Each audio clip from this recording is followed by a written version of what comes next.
दोस्तों, अगर आप अपने देश भारत को प्यार करते हैं तो ये वीडियो ज़रूर देखिएगा, क्योंकि हर भारतीयों को ये जानना ज़रूरी है कि कहीं ना कहीं हमारे देश की जो स्थिति है उसमें हमारा हाथ ज़रूर है और इसको समझने की बहुत ज़रूरत है। ये टीआरपी बढ़ाने वाला वीडियो नहीं मैंने बनाया है और इससे मेरे को कोई मतलब भी नहीं, लेकिन हमें नागरिक के तौर पे ये समझने की ज़रूरत है कि हमसे कहाँ चूक हो रही है। तो दोस्तों, ये आजकल जो शाहीन बाग, चांद बाग, जफराबाद या वजीरपुर, ये कुछ इलाकों के नाम आपको अक्सर सुनाई देते होंगे न्यूज़ चैनल, टीवी में। ये देखिए, ये क्या हालत बना रखी है प्रदर्शनकारियों ने इस इलाके की। तो ये जो कुछ नाम मैंने लिया, इसने पूरे भारत को सेकुलरिज्म शब्द पे आईना दिखाया है और ये सवाल भी खड़े किए हैं कि क्या भारत सच में सेकुलर हो सकता है, या क्या चंद लोग इसे सेकुलर होने नहीं देना चाहते। चलिए, इस चीज़ पे हम लोग चर्चा करेंगे और अंत में आपको जवाब खुद ब खुद मिल जाएगा, इसीलिए ये वीडियो पूरा देखिएगा, ठीक है। मेरा एक सवाल उन लोगों से है जो प्रदर्शनकारी हैं, जो इतना तबाही मचा रहे हैं, और ऐसे लोग जो पुलिस पे गोली और पत्थरबाजी कर रहे हैं और उसके लिए रोड पे उतरे हैं, उनसे मेरा सवाल है, भारत ने सीएए या एनआरसी लाकर ऐसी कौन सी गलती कर दी जिसकी सजा आप देश के नागरिकों को दे रहे हैं। ये हमारा देश है भारत। ये हम अपने देश के हक में कुछ फैसला भी नहीं ले सकते क्या? उस पे भी आप लोगों से परमिशन लेना पड़ेगा हमें। हाँ, जो आप इतने लोगों को मार रहे हैं, पहले आप ये वीडियो देखिए। अब आपको वो तस्वीर दिखाता हूं जिसे देखकर मुझे आज पुलिस की मजबूरी का एहसास हुआ। पुलिस के जवानों की पिटाई और पत्थर खाते देखकर बहुत दुख हुआ। तस्वीर दिल्ली के दंगों की है। आज 3 नए वीडियो सामने आए। दंगाइयों की साजिश और उनकी प्लानिंग साफ दिखाई दी। घेर कर पुलिस पर हमला करने की प्लानिंग हो रही है। पुलिस को प्रोवोक करने की पूरी कोशिश की गई है। 1 मिनट 31 सेकेंड के इस वीडियो में दिल्ली दंगे की वो तस्वीर दिख रही है जिसे देखकर आप हैरान हो जाएंगे।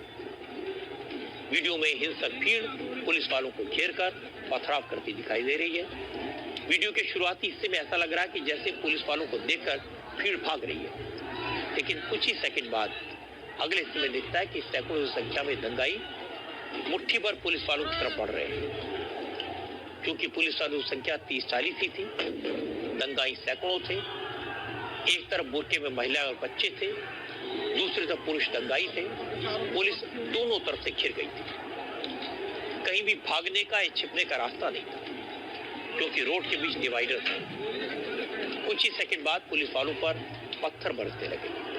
चारों तरफ से पत्थर बरसते हैं। पत्थरों से बचने के लिए पुलिस वाले सड़क के बीचों बीच डिवाइडर के पास चले जाते।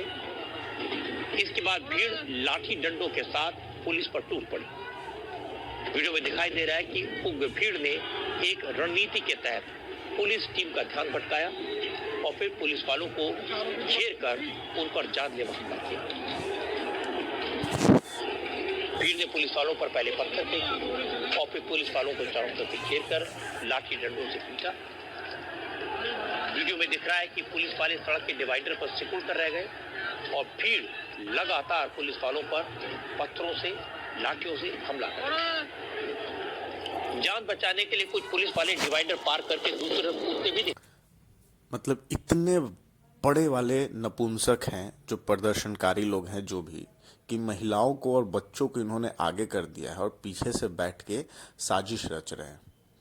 और महिलाओं की, मुस्लिम महिलाओं की साक्षरता भारत में क्या है, ये आप रेशियो देख सकते हैं। इतना ये लोग पढ़े लिखे हैं कि इनको एनआरसी का मतलब भी समझ में आ गया, सीए का मतलब भी समझ में आ गया। आपके ऊपर, महिलाओं को ये मैं बोल रहा हूँ, मुस्लिम महिलाओं को, आपके ऊपर तो आप लोगों के शौहर ही आज तक अत्याचार करते आ रहे हैं 3 तलाक के नाम पे। जहाँ तहाँ आप लोगों को छोड़ दिया जाता है और क्या क्या फतवा जारी किया जाता है, और वापस तलाक के बाद शादी करने के लिए आपके यहाँ क्या प्रक्रिया है वो मैं बोलना नहीं चाहूँगा, ठीक है। तो ये सब असंवैधानिक आप लोगों को नहीं लगता है? दूसरे समुदाय के लोग जो हैं उनको अगर भारत मदद करना चाहे तो वो संविधान असंवैधानिक है। और बच्चों तक को आपने, स्कूली बच्चों को भी लाइन में खड़ा कर दिया, जिनको अपने किताब में लिखी कविता तक नहीं समझ में आती है, उनको एनआरसी समझ में आ गया। कितना एनआरसी समझ में आता है ये वीडियो देखिए। बलात्कारी हो रहा है, बहुत बात को लेकर के बंद कर रहे हैं, जो हमारा जो आज बिहार है उस हिसाब से बंद करवा रहे हैं। किस कानून को लेकर? कानूनी के लिए जो कर रहे हैं, आतंक कर रहे हैं। क्या आतंक हो रहा है? आतंक यही हो रहा है कि महंगाई हो रहा है, जो आदमी मुर्गा का भाव कुछ है, लहसुन का भाव कुछ है, महंगाई को लेकर के बंद कर रहे हैं। हाँ, महंगाई कारण से बंद कर रहे हैं। ये जो नया कानून आया है, नागरिकता कानून, पता है आपको? नागरिकता कानून है पता है क्या? लहसुन जो है 20 रुपए केजी होना चाहिए, उसको 200 रुपए केजी करना है। नागरिकता कानून में लहसुन 20 रुपए किलो, 200 रुपए केजी चल रहा है। गरीब आदमी मर रहे हैं, लहसुन के खाए बगैर। ठंडा का मौसम है, ठंडा का मौसम अच्छा, एनआरसी कानून में महंगाई बढ़ रही है। महंगाई बढ़ रही है सर, एनआरसी कानून से, कानूनी जरिए से बढ़ रहा है सर, कानूनी जरिए से। देखिए हलीम, ये जरा सुनिए कि कार्यकर्ता जो है यहाँ पे बंद कर रहे हैं, हाथों में लाठी डंडा है।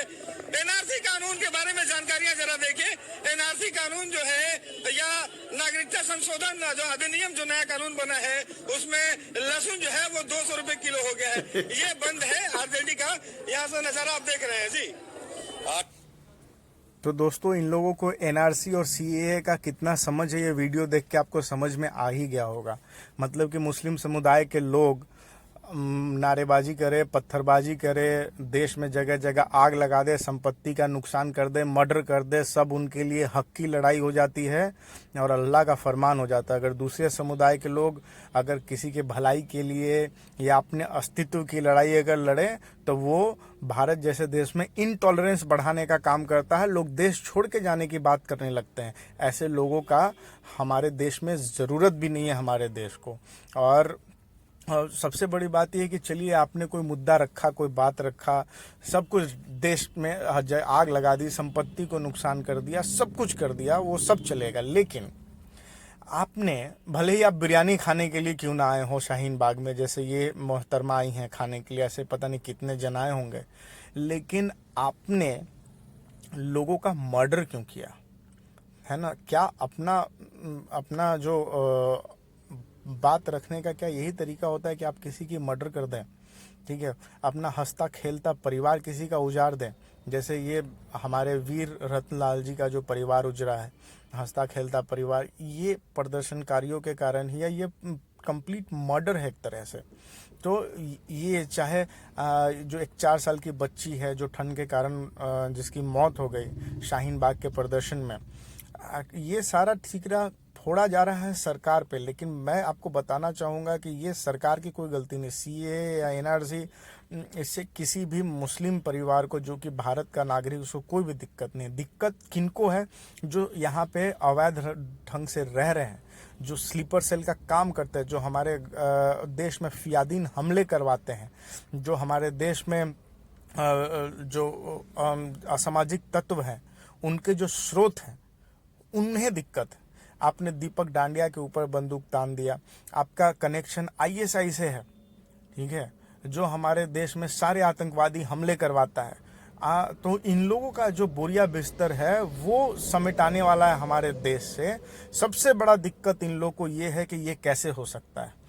इन लोगों को ये चीज़ नहीं पच रहा है। उसके कारण इन लोगों ने कैसा परिवार तक उजाड़ दिया है, हंसता खेलता परिवार उजाड़ दिया है, जवान बेटे को मौत के घाट उतार दिया है। वो आप आगे वीडियो में देखिए। मैंने उनसे पहले सोचा था कि मैं कुछ बात करूंगा, लेकिन उन्हें देखने के बाद ऐसा लगा कि उनसे कोई बात नहीं की जा सकती और मुझे भी समझ में नहीं आया कि मैं उनसे क्या बात करूं। इसलिए मैं काफी देर तक उनके सामने चुपचाप खड़ा रहा और उसके बाद ऐसे ही चुपचाप मैं उनके घर से निकलकर वापस आ गया।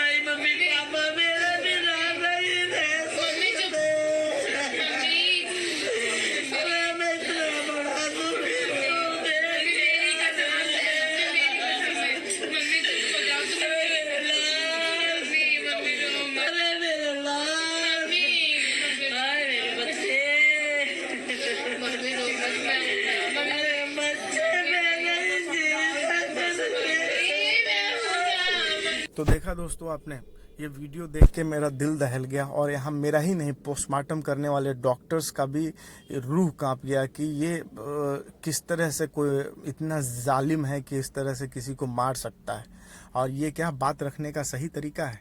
सबसे बड़ी बात ये है कि अंकित शर्मा की ऐसी क्या गलती थी, और सिर्फ अंकित शर्मा ही नहीं, ऐसे कितने लोग मरे हैं, चाहे वो हिंदू हो, चाहे वो मुस्लिम हो, या किसी और समुदाय के लोग हों। हम लोगों को ये समझना ज़रूरी है कि ये नेता लोग जिनकी बातों पे आप आके रोड पे उतरते हैं, इनके सपोर्ट से इन लोगों का कुछ नहीं बिगड़ता, इनके बच्चे नहीं मरते, ये लोग नहीं मरते, इनका एक बूंद खून भी नहीं आता है, लेकिन हम लोग के बच्चे मर जाते हैं, हम लोग की मृत्यु हो जाती है इन प्रदर्शन में। और इन लोगों के पास अपना Z सिक्योरिटी है, Y सिक्योरिटी है, और आज तक भारत में ये यही करते आए हैं कि एक दूसरे को, मुस्लिम से हिंदू को लड़ा के और अपनी सरकार चलाते आए हैं। इन लोगों को कुछ नहीं होने वाला है। जेल में भी ये लोग ऐसे रहते हैं जैसे कि महल में रह रहे हो। उनका काम ही है कि आग लगा देना और उसके बाद दंगे का बैठ के मज़ा लेना, उस पर राजनीति करना और फिर अपना सरकार बनाना। ये लोग ऐसे बोलते हैं कि मेरा सरकार आएगा तो नौकरी दे देंगे। भैया ये नौकरी कहाँ, अपने घर अपने सैलरी से देंगे क्या? अभी ममता बनर्जी का एक बयान आया कि बांग्लादेशियों को सिटीजनशिप देंगे। क्या बांग्लादेशियों को सिटीजनशिप देंगे, उनको नौकरी अपने घर से देंगी, अपने सैलरी से पैसा देंगी उसको?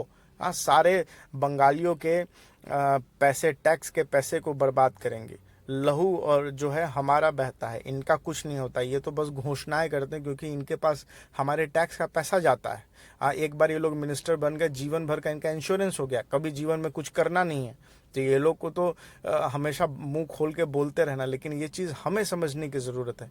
जो भी बांग्लादेशीज रहते हैं हमारे यहाँ इलीगली, या किसी भी देश के लोग जो इलीगली रहते हैं, उनका हमारे यहाँ शोषण होता है। तो ये तो सरकार का स्वागत करने वाला कदम है कि जो इलीगल इमिग्रेंट्स है, जिनका शोषण होता है, जिनके बेटियों का रेप होता है, जिनको वेश्यावृत्ति में उतारा जाता है, वो सारी चीज़ें बंद हो जाएंगी। वो अपने देश में जाके मतलब कि इज्जत पूर्वक रह सकते हैं। कुछ दिन पहले बर्नी सैंडर का ये बयान आया था कि दिल्ली में मुस्लिम्स को टारगेट किया जा रहा है। बर्नी सैंडर ये भूल गए कि 9/11 के घटना के बाद अमेरिका में मुसलमानों के साथ क्या किया गया था।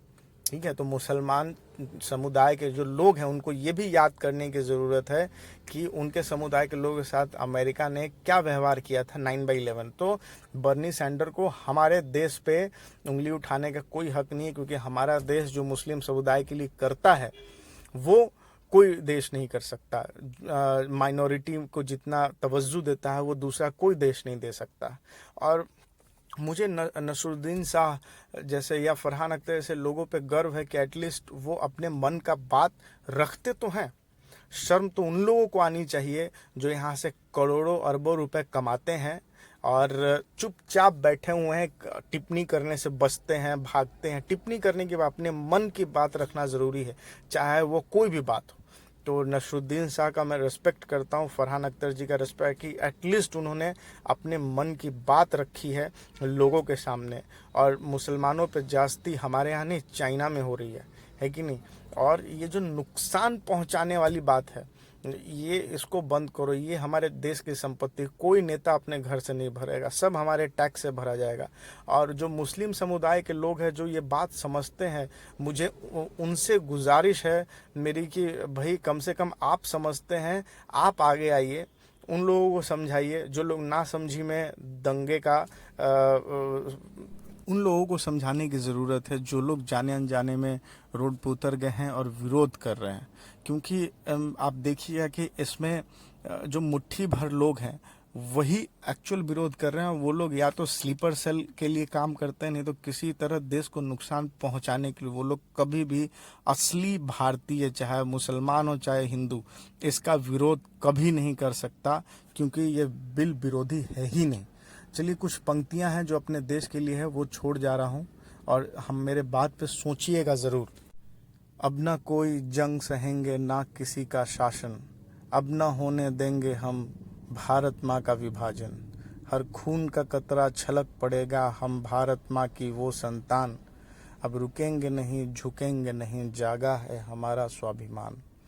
रगमे हिंदी सांसों में हिंदुस्तान लिए हम, निकल पड़े हैं मेक इन इंडिया के क्रांति का राज तिलक किए हम। अब ना कोई जंग सहेंगे ना किसी का शासन, अब ना होने देंगे हम भारत माँ का विभाजन।